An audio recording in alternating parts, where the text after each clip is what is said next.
Բարսելոնան արդեն պաշտոնապես ունի Բուսկետսի հավանական ժառանգորդին, ինչպես ներկայացվեց Ռոդրին եւ ինչ արձագանք եղավ Մոուրինյոից։ Մանչեսթեր Յունայթեդը պատրաստվում է եւս 65 միլիոն ծախսել Կազեմիրոյի թողած բացը փակելու համար։ Արսենալը շտապ դուրս է եկել շուկա, թիմի հիվանդանոցը լցվում է, իսկ կազմը դատարկվում։ Պոլ Պոգբայի շուրջ թվացյալ դրախտը կրկին դժոխքի է վերածվում։ FIFA-ում շարունակվում են ինտրիգները Ջանի Ինֆանտինոյի շուրջը, Թրամփի ամենամոտ ֆուտբոլային ընկերը կարծես թե ընկրկում է։ Այսօր բոնուս ունենք թենիսի աշխարհից, այնտեղ կոկաին է շրջանառվում։ Paris Saint-Germain-ում էլ վարված խոտ են գտել, NDK թիմը հեչ լավ չի սկսել։ Լեո Մեսին էլ հուներից դուրս եկավ եւ չափալախեց, լրիվ առյուծ ա կտրել արգենտինացին։ Մինչև այս ամենը քրքրելը հիշեցնեմ, որ մենք գնում ենք 10,000 հետևորդի հետևից։ Օգնեք մեզ բաժանորդագրվելով, ձեզ համար ընդամենը 1 կլիկ է, իսկ մեզ համար մի ամբողջ կյանք ու կռիվ։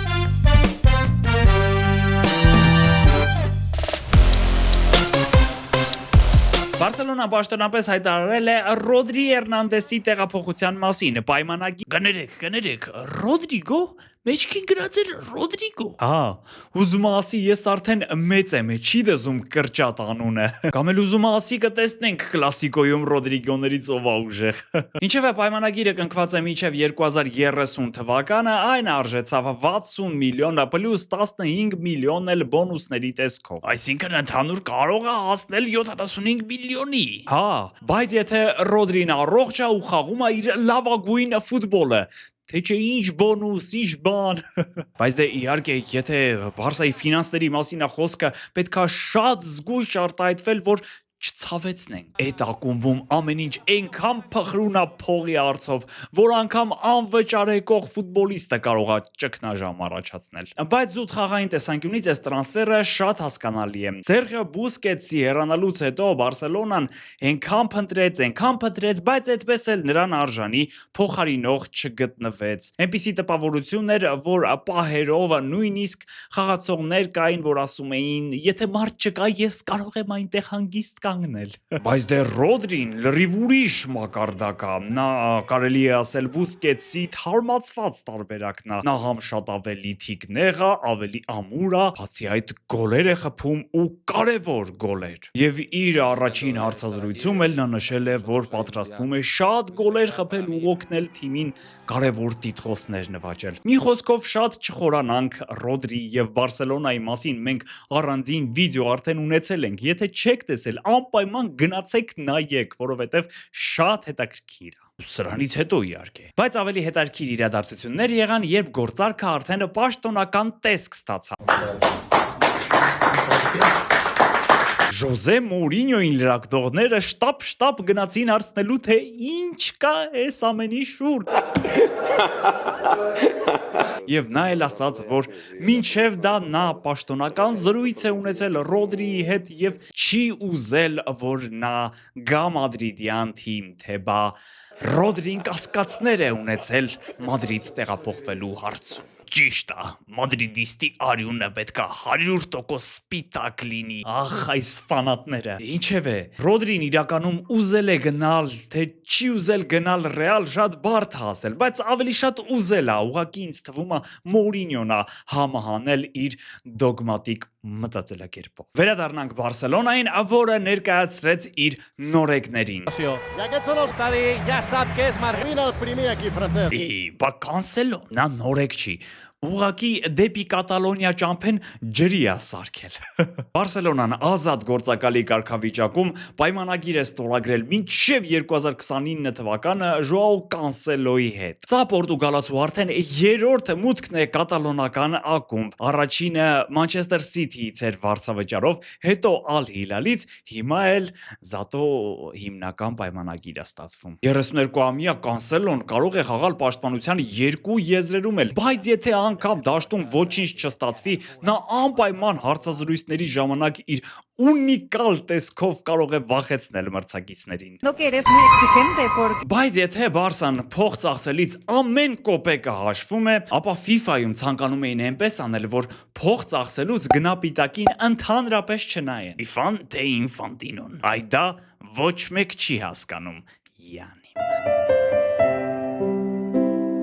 FIFA-ի ներսում աստիճանաբար լուրջ ընդդիմություն է ձևավորվում Ջանի Ինֆանտինոյի դեմ։ Մի շարք ազդեցիկ պաշտոնյաներ եւ ֆեդերացիաներ հետ են կանչում իրենց տված աջակցությունը Ջանիին։ Նշվում է, որ իրավիճակը հատկապես սրվել է FIFA-ի օպերացիոն տնօրեն Քևին Լամուրի հեռացումից հետո։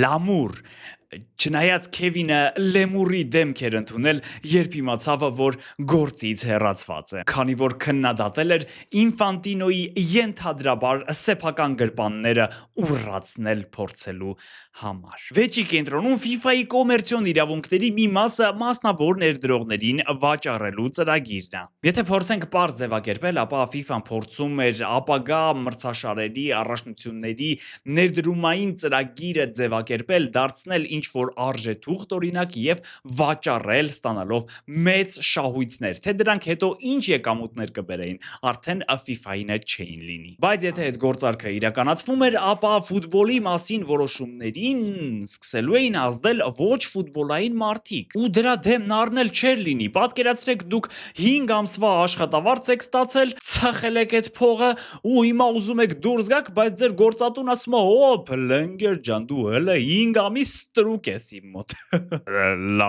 Լավներ։ Մերսի։ Ու ասեմ, ծրագիրը ձախողվել է կամ ընդհանուր առմամբ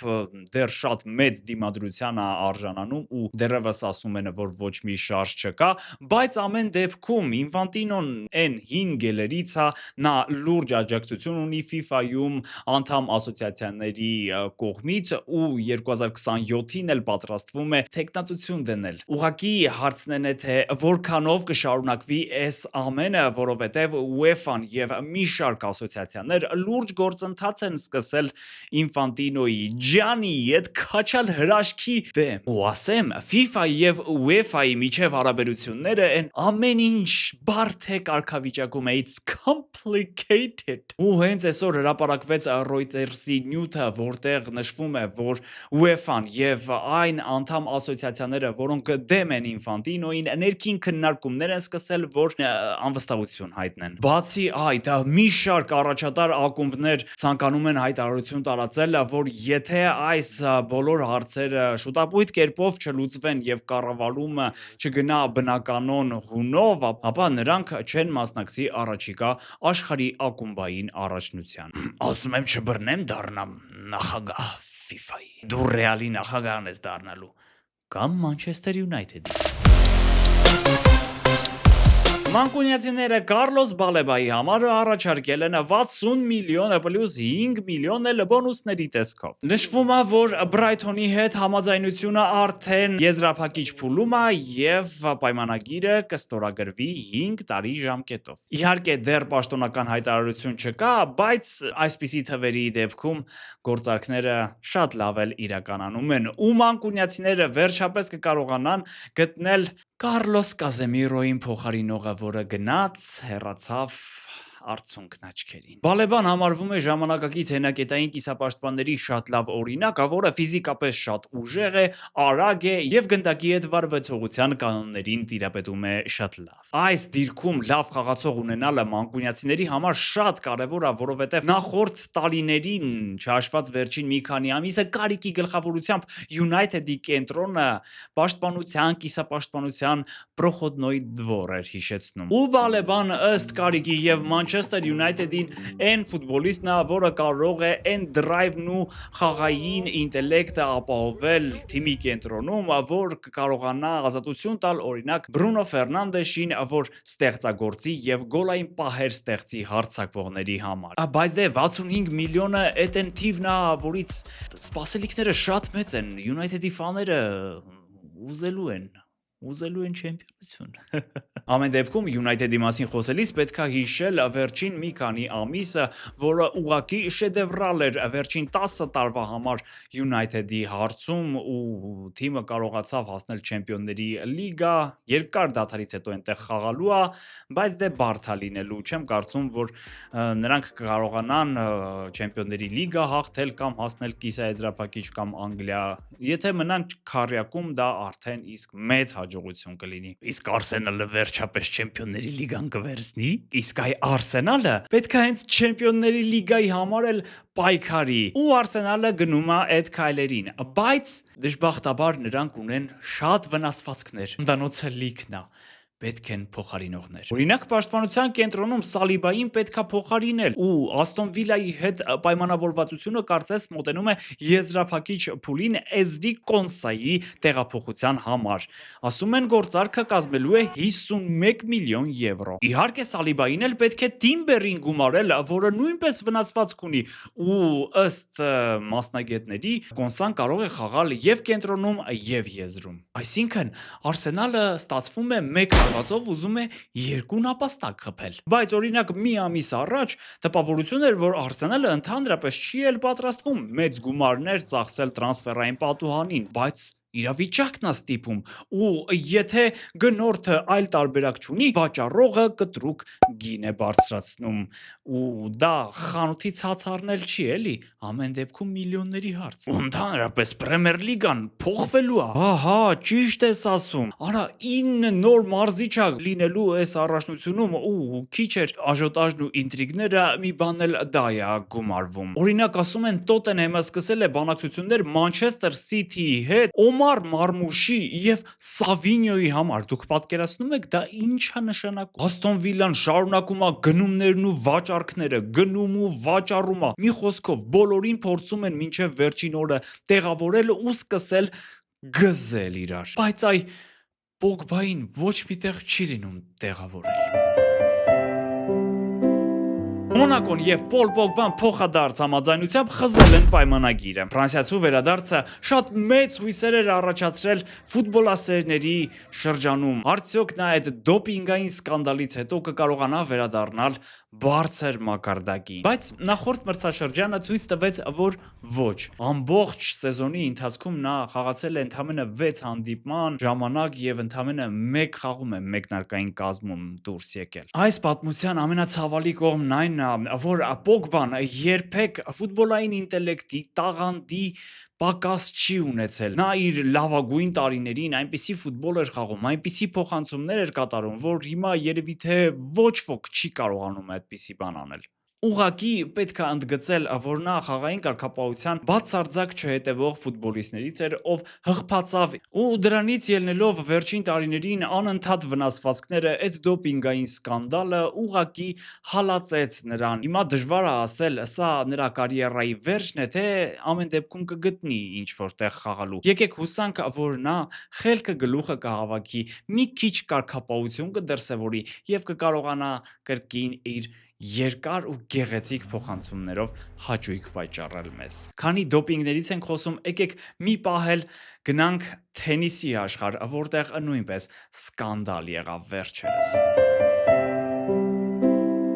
Տենիսիստ Նիկ Կիրիոսի արյան մեջ հայտնաբերվել է կոկաինի մետաբոլիտ։ Նա դրա համար ժամանակավորապես որակազրկվել է, քանի հետաքննություն է գնում, բայց ամենակարևորն է, որ տենիսիստը չի բողոքարկել այդ որոշումը։ Կիրիոսը նաև հայտարարել է, որ հեռանում է դաշտից եւ գնալու է վերականգնման։ Շատ մանրամասներ չկան իհարկե նրա կյանքից, բայց կարելի է ենթադրել, որ նրա մոտ կախվածություն կա։ Նա միշտ ունեցել է տենիսի ամենաքաոսային կերպարներից մեկի համբավը, վիճաբանություններ մրցավարների, մրցակիցների հետ, անթիվ անհամար ռակետների կոտրում հենց կորտում, անկանխատեսելի հայտարարություններ եւ միաժամանակ հսկայական տաղանդ։ Իհարկե այսպիսի թեմաները շատ տխուր են եւ չեն համապատասխանում մեր ֆորմատին։ Պարզապես ես ցանկանում եմ այսպիսի պատմություններով ձեզ փոխանցել այն միտքը, որ վայրկյանական հաճույքը կամ րոպեական այն անուրջները, որոնք կարող են տալ թմրանյութերը կամ, չգիտեմ, այլ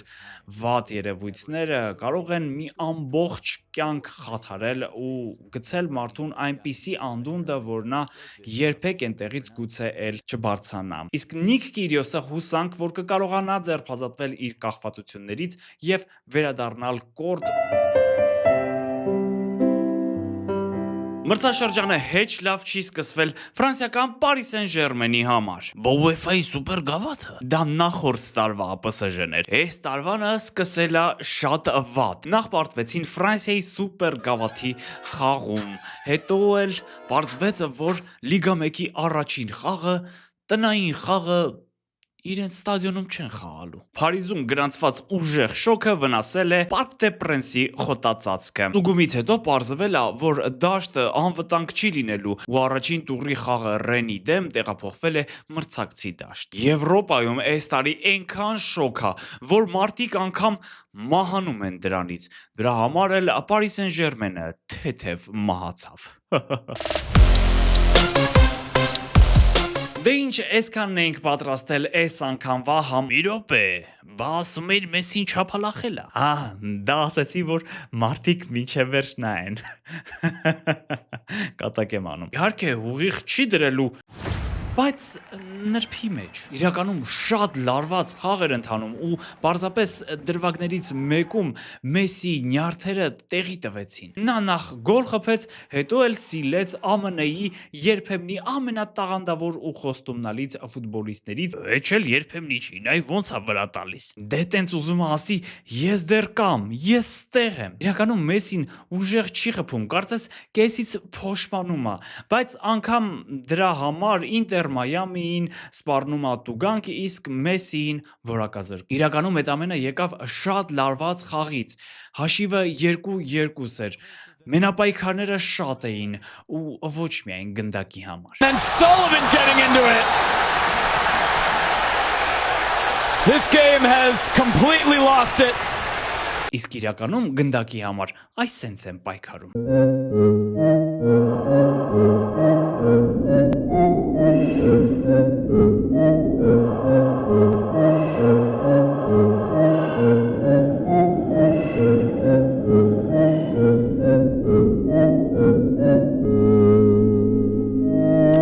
Բաժանորդագրվեք ալիքին ու անպայման լայքեք։